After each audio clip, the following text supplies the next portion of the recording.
hours after North Korea invited international media to witness the closure of its Punggye nuclear test site, President Donald Trump abruptly canceled a diplomatic summit with Kim Jong-un that experts warned was a trap but which Trump portrayed as a transformative opportunity for peace.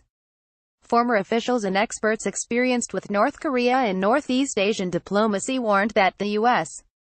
was now in a far worse geopolitical position, and that the pivotal nations of China and South Korea would blame Trump for the collapse of the summit. The dynamic that North Korea established in February, when it led a charm offensive at the Winter Olympics and portrayed itself as the driver of international events, is likely to prove far more durable than any summit, they said. "We're not just going to revert back to the way things were ahead of the Olympics," said Abraham Denmark, the Pentagon's senior Asia policy official during the Obama administration. North Korea's international stature has grown significantly. Kim Jong-un's legitimacy is far greater than it was before. The U.S. is increasingly seen as the outlier in the region, not engaged. Jim Walsh, an international security expert at the Massachusetts Institute of Technology, said Trump's reversals from a summit he seemed enthusiastic about holding would reverberate beyond the region. This president cancels the Iran agreement, agrees to a summit and then cancels that. Walsh said, "If you're a world leader thinking about whether you want to do business with this guy, you're gonna be gun-shy, thinking he'll reverse himself and leave you hanging." Since the Winter Olympics, Kim Jong-un's international prestige has swelled, despite leading an internationally isolated prison state primarily known for its bellicosity. China's Xi Jinping has met with Kim twice since the Olympics, both times with Kim traveling to China. South Korea's Moon Jae-in has staked his domestic and international reputation on reaching a rapprochement with Pyongyang, even traveling to Washington to meet with Trump 2 days ago. Both are likely to blame Trump for abandoning the summit. But in canceling the summit, Trump placed the blame on Kim, through a personal letter released by the White House Thursday morning. The cancellation stemmed from the tremendous anger and open hostility North Korea has recently displayed, Trump wrote to Kim. The president left the door open to a resumption of diplomacy over the fate of North Korea's nuclear program, but placed the onus on North Korea. He even added a threat that echoed his infamous fire and fury, warning, "You talk about your nuclear capabilities, but ours are so massive and powerful that I pray to God they never have to be used." It might be a negotiation tactic, Walsh speculated. Perhaps Trump is thinking, "I'll cancel, Kim's gonna come running back to me, the Chinese are gonna come running back to me, and I don't care about the South Koreans," Walsh said. It's a possibility, but he's playing with fire and fury. To Denmark, North Korea's positions have been remarkably consistent from before the Trump administration until now. North Korea sought international prestige and sanctions relief through suggesting a willingness for some measure of denuclearization short of a unilateral disarmament, and denuclearization that implies the U.S. would pull back its military from its treaty-backed defense of South Korea. North Korean state media on Thursday suggested that it would denuclearize when the rest of the world did, joining hands with the world peace-loving people in building a nuclear-free peaceful world. In other words, the Tuesday after never. Trump seemed to believe that the Pyongyang initiative was the sui generis result of his maximum pressure sanctions policy, and that the Kim regime had been brought to its knees.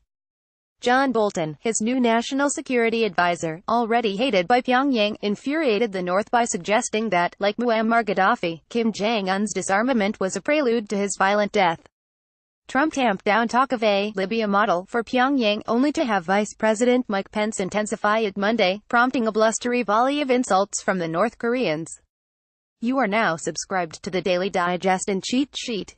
We will not share your email with anyone for any reason. They wanted a deal, but couldn't maintain message discipline for a few weeks, said Denmark. Anyone who knows North Korea or has been paying attention should never have expected North Korea to denuclearize in the way the Trump administration was talking about it.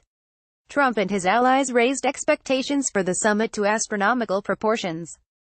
The administration even minted a challenge coin for the summit with what it called Supreme Leader Kim Jong-un. On the Trump-favored morning show Fox, Moon now looks to be rebuked by Trump after Tuesday's meeting between the allies at the White House. Politics on the Korean peninsula have changed. China is more firmly in North Korea's corner. South Korea invested tremendous capital in engaging North Korea, Denmark said.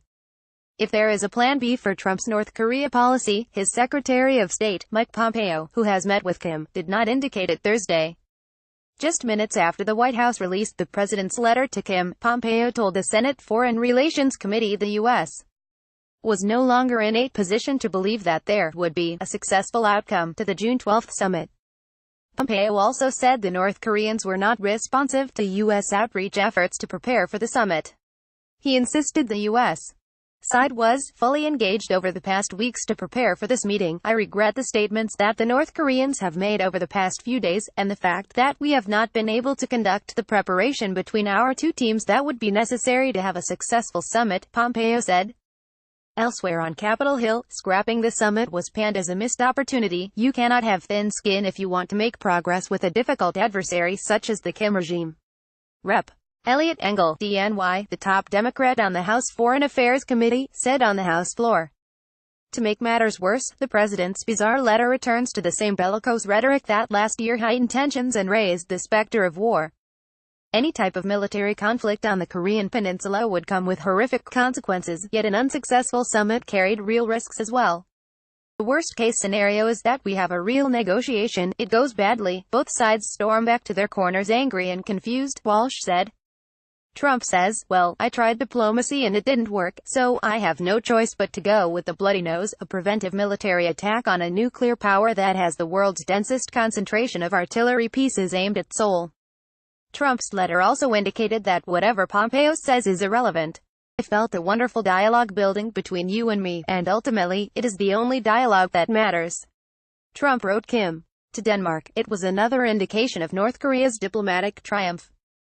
Trump's letter signals that he sees this not as a negotiation between nations, but a negotiation between him and Kim Jong-un, Denmark said. By doing so, he's granting a tremendous amount of international legitimacy to Kim Jong-un, who's got the same status as the president. Andrew Desiderio contributed reporting.